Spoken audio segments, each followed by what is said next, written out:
Sabe aqueles momentos nostálgicos que você tem do nada e aí decide que vai rever um filme, uma série ou jogar um jogo que fez parte da sua infância? Bom, eu tenho esses momentos volta e meia.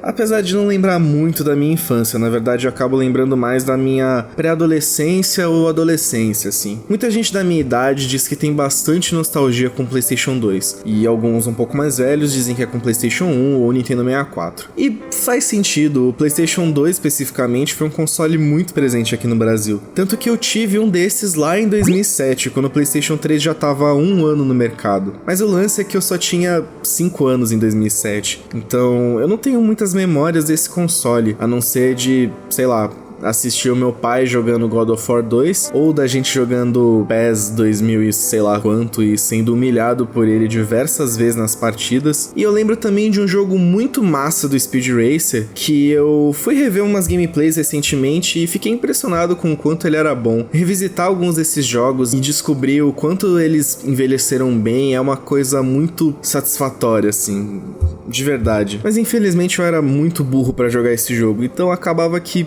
eu não conseguia aproveitar muito a minha relação com o PlayStation 2. Na verdade, eu sou tão desapegado que eu nem sei direito qual era o jeito certo de ligar o console. E nem de colocar os jogos certinho, era uma ordem muito específica, e como todos os jogos eram piratas, você tinha realmente que ligar e colocar os jogos de uma maneira muito específica. Na verdade, eu não sei se isso tem a ver com o fato dos jogos serem piratas, mas enfim, eu lembro também do meu pai ficar muito pé da vida porque eu saía ligando o PlayStation 2 igual um emocionado. E eu realmente não posso culpá-lo, porque eu já quase estraguei o leitor de disco uma vez e até queimei uma fonte de um Xbox que eu ganhei futuramente, por conta dessa afobação que eu sempre tive. Por sorte, meu pai nunca foi desses de bater nos filhos, porque senão eu provavelmente estaria nessa cena aí. Só mais uma coisa. O quê? Enfim, como eu já deixei claro, o PlayStation 2 não foi exatamente um videogame que me marcou muito. O console que realmente fez isso comigo foi o Xbox 360.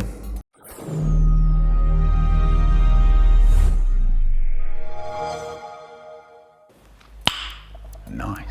Eu ganhei essa pérola maravilhosa, provavelmente no Natal de 2014, se não me falha a memória. Eu tinha meus 12 para 13 anos e tava praticamente na pré-adolescência já. O Xbox era obviamente desbloqueado e isso foi muito bom porque me permitiu jogar vários jogos que eram lançamentos assim da época, ou alguns mais antigos também, tipo Tomb Raider, BioShock Infinite, Far Cry 4. Sim, eu joguei o Far Cry 4 no 360, um jogo que era supostamente de nova geração, mas olha, o port dele era bem decente para esses consoles. Tinha suas quedas de frames aqui e ali, e também tinha uns serrilhados horrorosos assim nessa versão. Mas de resto, cara, era um jogo muito top. Eu joguei muito Far Cry 4. Também joguei bastante Devil May Cry, Batman Arkham Origins, Metal Gear Rising, Alien Isolation, Assassin's Creed 4, Red Dead Redemption e até mesmo Just Dance, cara. Eu joguei muito Just Dance. Isso é bizarro parando pra pensar agora. Mas entre todos esses jogos citados, teve um específico que eu quis revisitar recentemente. Um jogo que era um dos poucos originais que eu tinha pro Xbox e que na época eu achei ele difícil pra caramba e eu acabava passando todas as fases muito na cagada. Esse jogo, amigos,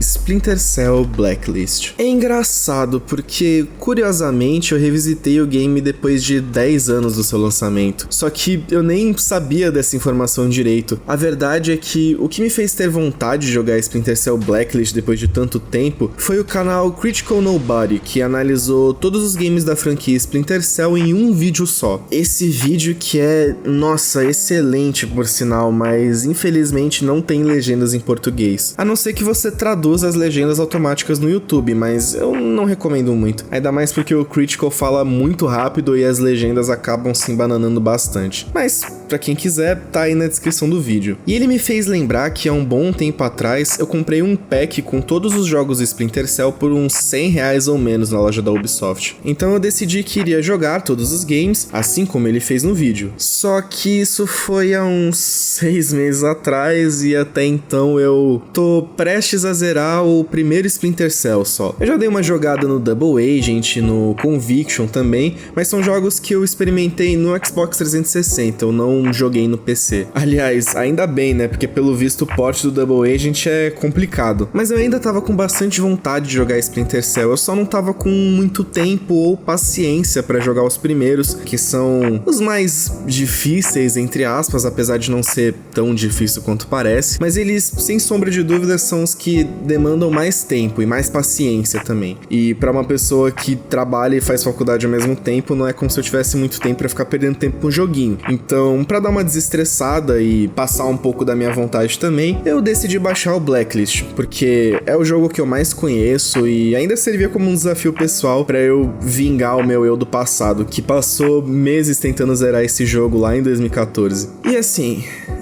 se você pesquisar no site How Long to Beat, que pra quem não sabe é um site que você vê a duração de vários jogos, a duração em média mais especificamente, você vai ver que esse jogo leva pelo menos umas 11 horas pra completar só as missões principais, sem side missions e etc. Eu consegui adiantar, cara, pelo menos umas 2 horas esse tempo, e eu só não fui mais rápido porque eu fiz questão de jogar todas as missões tentando ser o mais fantasma possível.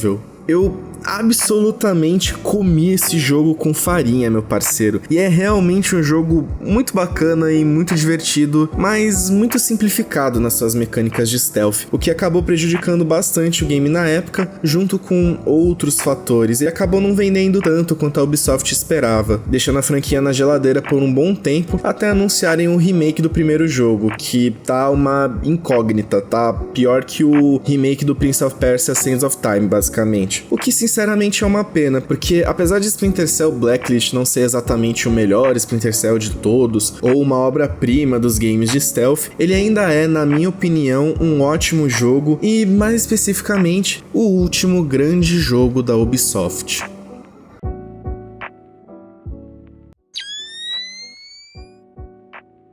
Para entender um pouco do motivo do fracasso de Blacklist, primeiro precisamos contextualizar melhor sobre a franquia Splinter Cell no geral e entender a sua importância para os jogos de espionagem. Mas afinal de contas, o que é stealth, que eu falei tanto durante o início do vídeo? Trata-se de um gênero de jogos que aposta na furtividade, em fazer missões passando despercebido e sem alertar os inimigos. Ou seja, você entra numa base ou laboratório, ou em qualquer outro lugar, faz o que você tem que fazer, cumpre a sua missão e vai embora sem deixar nenhum vestígio. Quer dizer, na teoria, né? E é justamente esse o foco de todos os jogos da saga Splinter Cell, tendo seu primeiro jogo lançado em 2002, sendo desenvolvido e publicado pela Ubisoft e fazendo parte da marca Tom Clancy. Tom Clancy, para quem não conhece, é um autor norte-americano de ficção política. Suas histórias normalmente giram em torno de operações táticas, militares, conflitos políticos, obviamente, e espionagem, é claro. Essa marca da Ubisoft normalmente faz jogos com esses temas, mas que não são necessariamente baseados nos livros do autor. Na real, o único exemplo que me vem à cabeça é o Rainbow Six, mas de resto, Ghost Recon, The Division e o próprio Splinter Cell são obras 100% originais. Dá pra notar, inclusive, o quanto eles são parecidos entre si. Rainbow Six é um jogo de operações táticas cooperativas com o foco no competitivo, sendo quase um simulador de SWAT.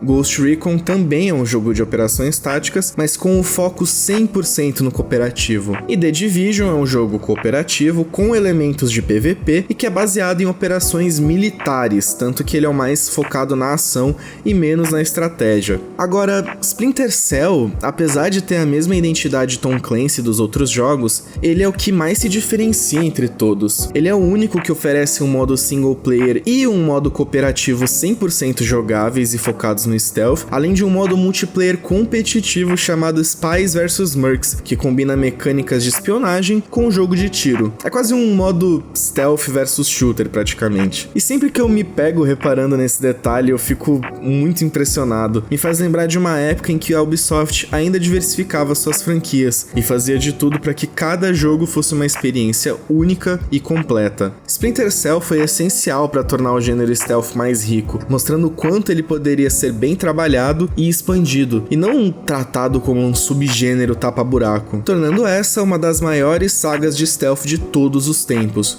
junto com Metal Gear Solid, Hitman e Thief. E por falar neles...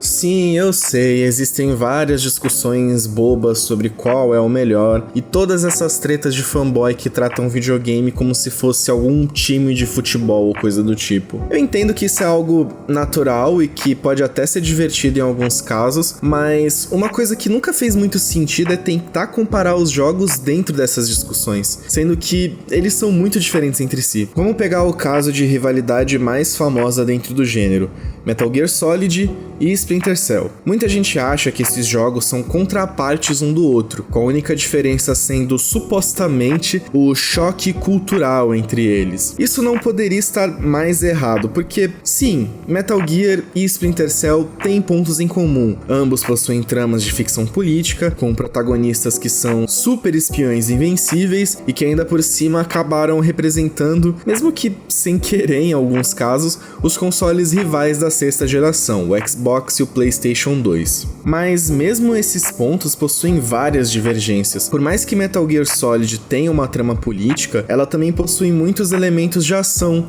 ficção científica, faroeste e, bom, qualquer coisa que der na telha que o Hideo Kojima goste. Fora a apresentação desses jogos, Metal Gear tem uma dramaticidade nas cutscenes que parece muito um anime exagerado dos anos 80, tornando a história desses jogos bastante complexa, rica e muito estilosa. Ela chama muito a atenção, apesar de não ser algo que deveria ser levado tão a sério assim, quanto é o caso de Splinter Cell, que por sua vez não tem um enredo lá muito relevante, mesmo para os maiores fãs da saga. Apesar de ser mais pé no chão e mais contido, o próprio Critical Nobody admite no vídeo dele que nunca botou muita fé na história dos jogos, e que o único caso que ele realmente parou para prestar atenção nas cutscenes foi o Blacklist. Mesmo a gameplay de ambos sendo bastante baseada em espionagem tática, com os espiões tendo que se infiltrar em bases e etc., existe uma diferença gritante entre os dois. Metal Gear acaba sendo muito mais amplo e diversificado, trazendo várias formas diferentes de se passar uma fase ou derrotar um chefe.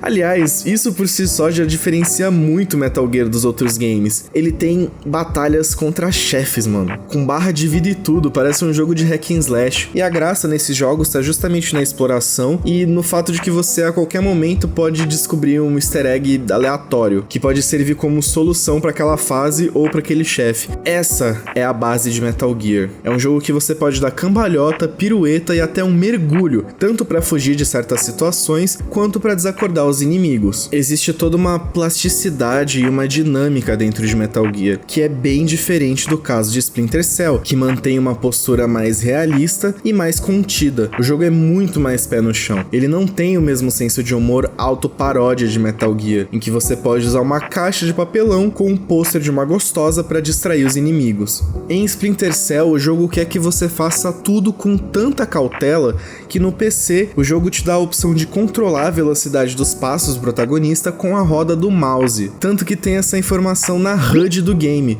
junto com uma barra de visibilidade, já que o Sam é capaz de se esconder na escuridão do cenário com um sistema de iluminação top, que é impressionante até hoje. Sério, um remake de Splinter Cell tem a obrigação de usar a tecnologia Ray Tracing para deixar tudo ainda mais orgânico e realista, como era 21 anos atrás. E se você não se convenceu até agora, saiba que em Chaos Theory ainda por cima adicionaram um medidor de barulho e um sistema de quick saves para que cada passo do jogador seja milimetricamente calculado, como se fossem ações de um jogo de xadrez. Enfim, eu poderia comparar ainda mais os jogos, mas eu acho que já deu pra sacar, né? Isso que a gente tá falando especificamente de Metal Gear e Splinter Cell. Se for trazer Hitman ou Thief nessa discussão, o buraco é ainda mais embaixo. A real é que Splinter Cell precisava ser um jogo diferente, e o apelo dele na época foi justamente se distanciar de seus concorrentes, como em qualquer outra franquia, sem seguir a onda mais japonês surtado de Metal Gear, ou da infiltração mestre dos disfarces de Hitman, que é quase um James Bond, só que menos sociável, e ao invés disso, os jogos sempre focaram na identidade da marca Tom Clancy, tendo uma pegada que lembra um pouco Missão Impossível misturado com 24 horas. Isso no visual, tá? Porque as mecânicas em si são muito específicas, quer dizer, elas eram bastante específicas.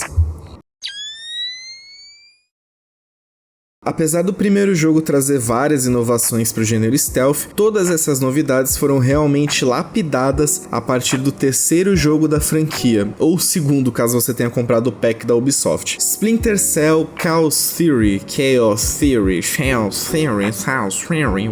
considerado por muitos fãs como o melhor jogo da saga. Esse foi o game que juntou todas as qualidades dos primeiros jogos, consertou todas as falhas que vieram com o segundo e expandiu ainda mais as mecânicas já estabelecidas na saga. É sem dúvidas o auge de Splinter Cell e tinha tudo para essa fórmula prosseguir com uma evolução natural nos próximos jogos da franquia. Mas não foi o que aconteceu. Double Agent teve um lançamento bem conturbado, a começar que esse jogo teve duas versões, uma para a sexta geração de consoles, PS2, GameCube, Xbox, etc, e uma outra versão para a nova geração, no caso o PlayStation 3, Xbox 360 e PC. Acontece que os jogos de Splinter Cell sempre foram desenvolvidos por dois estúdios da Ubisoft, Ubisoft Montreal e Ubisoft Xangai. A Ubisoft Montreal até então tinha feito os melhores jogos da saga, que são Splinter Cell 1 e Chaos Theory, enquanto a Ubisoft Xangai só tinha feito Pandora Tomorrow, que é um jogo bem complicado, assim, considerado não um jogo ruim, mas um dos piores, assim, um dos menos atrativos da saga Splinter Cell. Então, tendo esse padrão em mente, o esperado é que a Ubisoft Montreal ficasse encarregada da versão da nova geração e a Ubisoft Xangai ficasse encarregada dos jogos da sexta geração. Só que não foi o que aconteceu, na verdade eles trocaram os papéis e acabou que a Ubisoft Xangai,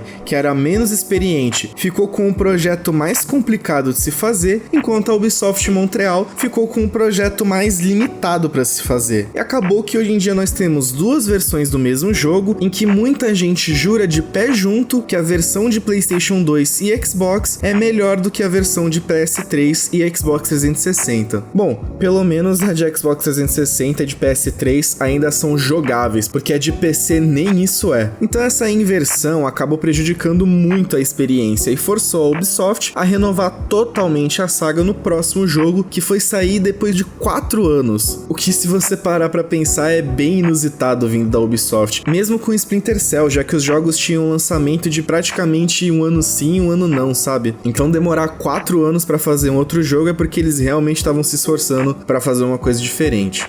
Splinter Cell Conviction já começou mal logo no seu anúncio. O primeiro trailer mostrava uma jogabilidade muito diferente de todos os jogos da saga e também mega experimental, com vários elementos de ação e interação com o cenário. Era uma demonstração interessante, ainda mais considerando a capacidade da tecnologia dessa época, mas realmente não tinha muito a ver com Splinter Cell. E esse projeto acabou sendo cancelado, entre aspas, e o produto final que nós temos hoje é bem diferente, sendo uma simplificação dos jogos anteriores. Em Conviction, você não precisa mais se preocupar com barulho ou com a velocidade do personagem, além de que o Sam agora tinha um sistema de cover com uma movimentação automática. É um pouco complicado de se explicar, mas só de olhar já dá pra entender mais ou menos como funciona. Ele tem o mesmo sistema de cover baseado em Gears of War, em que você aperta o botão e o personagem fica grudado na parede e não sai dali até que você aperte o botão ou vá pra trás, com a diferença de que, se você quiser se movimentar para outros muros ou paredes que estão a uma certa distância do Sam, é só você mirar na parede e apertar um botão que ele se move automaticamente para lá. Esse sistema, a princípio, parece ser bem interessante, deixa as coisas bastante dinâmicas. O problema é que deixa as coisas um pouco mais fáceis também. E tem um bugzinho, não sei se é um bug, na verdade é uma falha nessa mecânica, que acontece tanto no Conviction quanto no Blacklist. Vamos supor que você tá numa parede que tem 4 lados. Se você quiser ir pro outro lado dessa parede, na maioria dos jogos é só você mover um pouco pra direita ou pra esquerda que o personagem automaticamente muda pra essa parede, mantendo assim o cover. Porém, em Splinter Cell isso não acontece. Pra você mudar pra essa parede, ou você tem que ir pra trás, se locomover até esse canto e aí apertar o botão de cover, ou você tem que mirar no canto da parede, apertar o botão e aí o Sam vai fazer o movimento automático pra você. Parece um mimimi muito chato da minha parte, mas isso já me prejudicou várias vezes jogando Blacklist. E é um detalhezinho muito pequeno que eles poderiam ter consertado com uma atualização, mas infelizmente não consertaram até hoje. Já estamos em 2023 e esse sistema continua cagado. A mecânica de se esgueirar nas sombras continua, mas ele seguiu uma simplificação que foi feita a partir do Double Agent. Lá, ao invés de uma barra que tem no HUD do jogo, você tem uma luzinha nas costas do Sam, bem parecido com Dead Space, inclusive, e que ela fica acesa ou apagada dependendo de onde você está. Esse sistema parece ser interessante, mas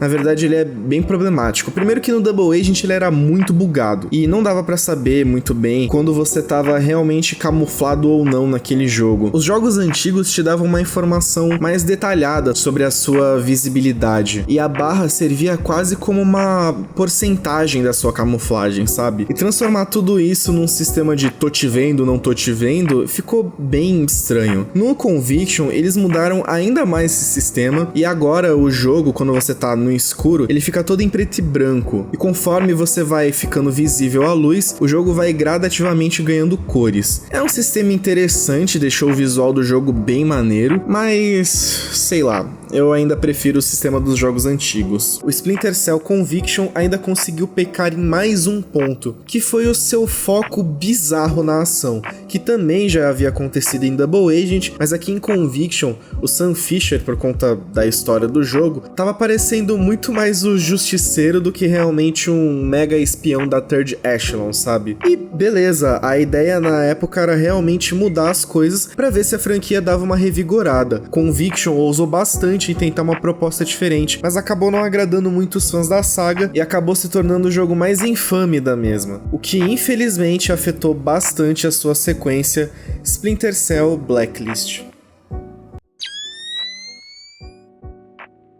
Vamos lá, Splinter Cell Blacklist, apesar de reaproveitar várias mecânicas do Conviction, ele é de fato uma evolução natural do mesmo. Não é como Far Cry 4, que acaba sendo um Far Cry 3 2.0, e muito menos um jogo tão, enfim, questionável quanto o Conviction. Na verdade, o Blacklist trouxe toda uma reformulação que aumentava muito o fator replay dele, tendo até 3 estilos diferentes de gameplay que buscavam agradar tanto os fãs antigos da saga quanto os fãs novos do Conviction. Esses 3 estilos diferentes de gameplay são o estilo Fantasma, que foca no modo 100% furtivo e não letal, o estilo Pantera, que é a mesma coisa do Fantasma, só que letal, e o Assalto, que é basicamente um modo porra louca, ação frenética total. E essas diferentes abordagens na gameplay vão te gerar uma pontuação durante as fases, que além de te dar uma recompensa em dinheiro para compra de equipamentos, também desbloqueiam gadgets específicos para cada um dos estilos.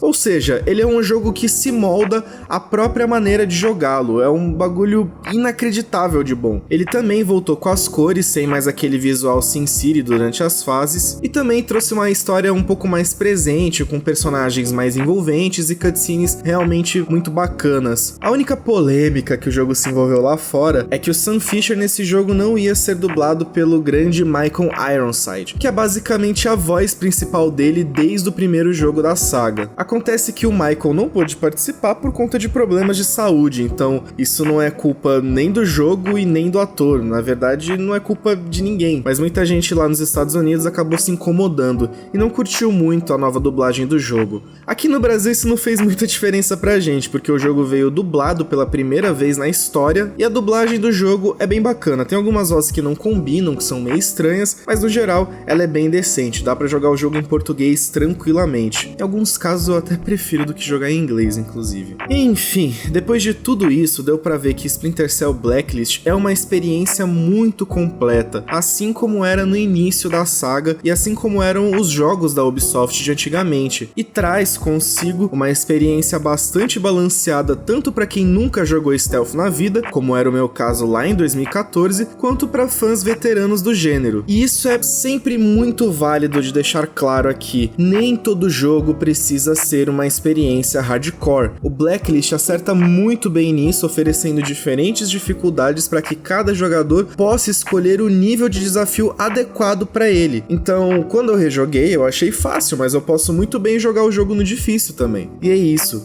o importante é o jogo se acessibilizar ainda mais para novos jogadores, sem desconsiderar os antigos. Mas isso meio que não importa mais, porque o jogo não atingiu as expectativas da Ubisoft, que na época, em 2014, revelou que o jogo tinha vendido apenas 2 milhões de cópias, enquanto Black Flag na mesma época já tinha vendido mais de 10 milhões. É uma comparação muito besta, porque o gênero de stealth, querendo ou não, sempre vai ser muito nichado, então mesmo uma franquia grande como Splinter Cell vai acabar sofrendo com isso. Principalmente se considerarmos que 2013 foi um ano cheio de grandes lançamentos e lançamentos de ação, inclusive. The Last of Us, GTA V, BioShock Infinite, Tomb Raider, Battlefield 4. Com isso tudo de lançamento nas costas, ninguém ia se importar com um jogo de espionagem que não lançava nada de realmente interessante desde 2005. A verdade é que Blacklist foi tanto uma vítima do passado da franquia quanto do futuro de seu estúdio. Esses jogos sempre foram muito complicados de se desenvolver, já que é essencial um ótimo game design para que eles funcionem. Caso contrário, você vai ter um jogo tão quebrado quanto Assassin's Creed Odyssey ou Ghost Recon Breakpoint. Eu não me refiro só aos bugs, tá? Mas também aos sistemas quebrados que se contradizem dentro do próprio jogo. E isso já vai contra toda a mentalidade dessa nova Ubisoft, sempre inflando conteúdo vazio em seus jogos a fim de monetizá-los ao máximo e entre outras práticas abusivas. Pensando agora em retrospectiva, eu tô bem feliz que a Ubisoft nunca mais tenha tocado em Splinter Cell, já que o que tivemos depois dele foram apenas jogos reciclados e tediosos que pareciam ser o mesmo projeto com alguns assets diferentes. Até mesmo jogos bons que a Ubi lançou nessa época, como o próprio Far Cry 4 que eu elogiei no início, querendo ou não, ele já dava indícios dessa nova fase da empresa, que quando realmente tentou fazer uma coisa diferente, acabou fracassando em chamar a atenção do público. Olha, eu não tô dizendo que Blacklist foi o estopim para tudo isso acontecer, mas ainda assim, eu acho válido dizer que Splinter Cell Blacklist foi de fato o último grande lançamento da Ubisoft.